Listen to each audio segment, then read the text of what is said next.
Hello ladies and gentlemen, welcome to the Outer Rim Cantina. My name's Alan and today I'm here to talk about the brand new reveal of the Star Wars The High Republic series of books, and well actually it's more than just a series of books, the what do they call it, the publishing project or whatever it is. Basically, I'm just here to talk about the High Republic because we just got the reveal live stream where they did an interview with all of the authors and they all got to talk about, their favorite parts of creating these brand new stories and how they approach the stories and all that kind of stuff.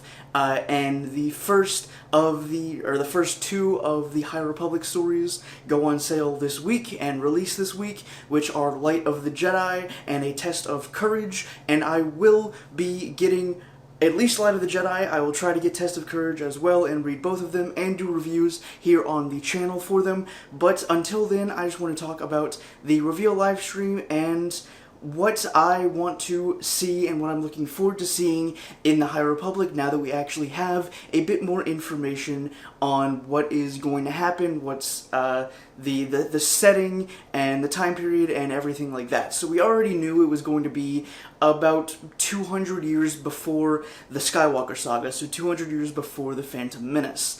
And it was going to be a golden age of the Jedi. There wasn't going to be a big, huge galactic war going on. Everything was going to just be kind of chill. And that in and of itself already sounded super interesting to me, but hearing the authors for all these stories talk about that idea a little bit more just got me even more invested into seeing these stories, finally come out and getting to actually experience them, because they really emphasized the fact that the Jedi in this time period are going to be the Jedi that from, the opening crawl of the original Star Wars. For 1,000 generations, the Jedi were the guardians of peace and justice in the galaxy. And we never really got to see that before in any of the Skywalker Saga movies, because the Skywalker Saga was about the fall of the Jedi and really just focused on the Skywalker family and Palpatine and all of that stuff. Well, now we finally get to see the Jedi in their prime. We finally get to see them going out into the galaxy, interacting with people, and, actually making a difference and not just being this big, omnipotent organization that just kind of does their own thing and doesn't really interact with the people.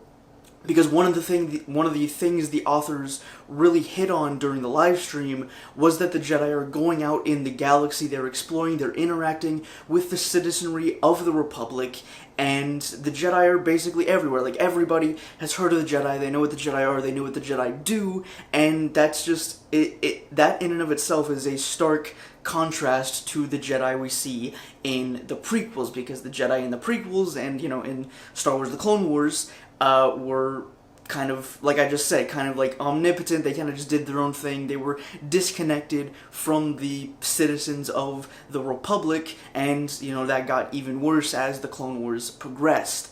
But these Jedi in the High Republic are actually just chill. They're just out there vibing. They're interacting with people. And another interesting point the authors made in the live stream was that there is more than one Jedi temple.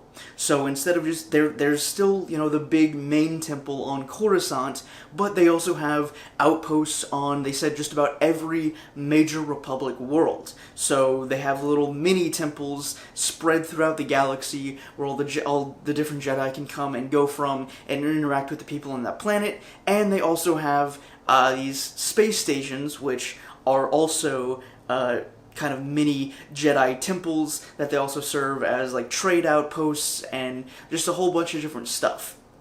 And just that, the live stream itself basically painted, this whole picture of the era and the setting and kind of the whole vibe of the High Republic era as a whole, and it just sounds amazing to me. Like, we're finally getting an original story in an original era and actually some original ideas instead of just what's been happening pretty much since Disney acquired the franchise is that they've just been rehashing old stories from the prequels or the original trilogy, and I mean, of course, you can make the argument the sequel trilogy was new and original, but I mean, really at its core, it was just rehashing the stuff that was set up in the original trilogy and the prequel trilogy. So you can't really call that brand new and original. At least I don't consider that brand new and original. And then, of course, The Mandalorian, it's doing a lot of callbacks to the original trilogy and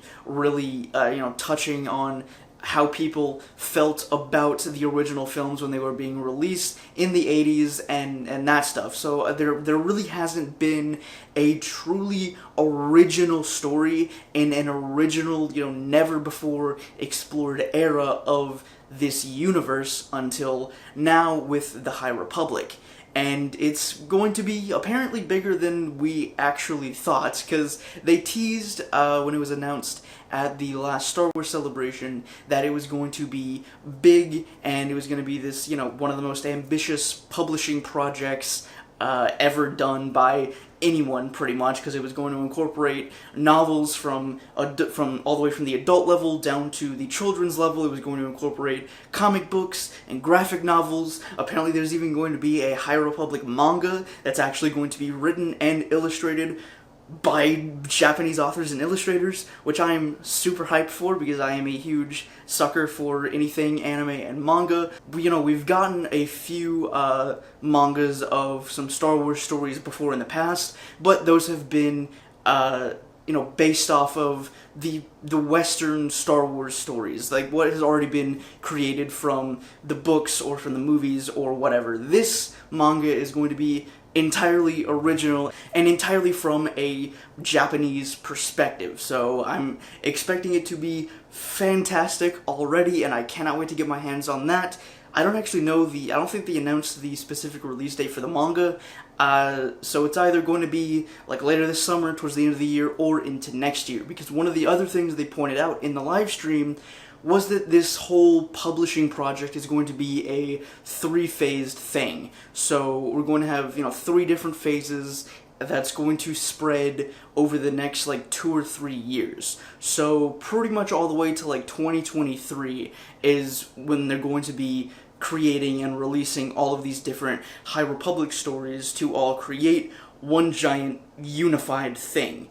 And what I'm hoping happens is in 2024, or whenever the publishing part of the High Republic stories finally ends, is when they start transitioning into the more live action, more television media side of this whole project, because the Star Wars Acolyte Disney Plus show, one of the mini shows that they announced just last month, is supposedly set in the High Republic era. And what I'm really hoping happens, although, I know absolutely nothing about it right now, but what I hope it is by titling it Star Wars Acolyte, that they actually focus on, kind of the resurgence of the Sith back in the galaxy. Because, with a name like Acolyte, which is what Sith apprentices are called, one can only assume that might be what the focus of the show is, and if so, that'd be fantastic.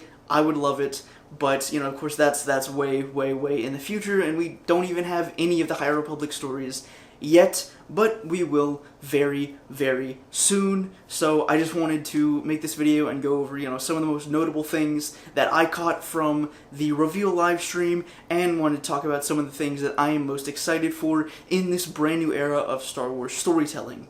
As always, I would love to know what you guys think of the High Republic era. If you guys watched the live stream, what were some of your favorite parts or some of your favorite reveals down in the comments. That's all the time I've got for today. I hope to see you back here in the cantina next time for another Star Wars video. Until then, may the Force be with you.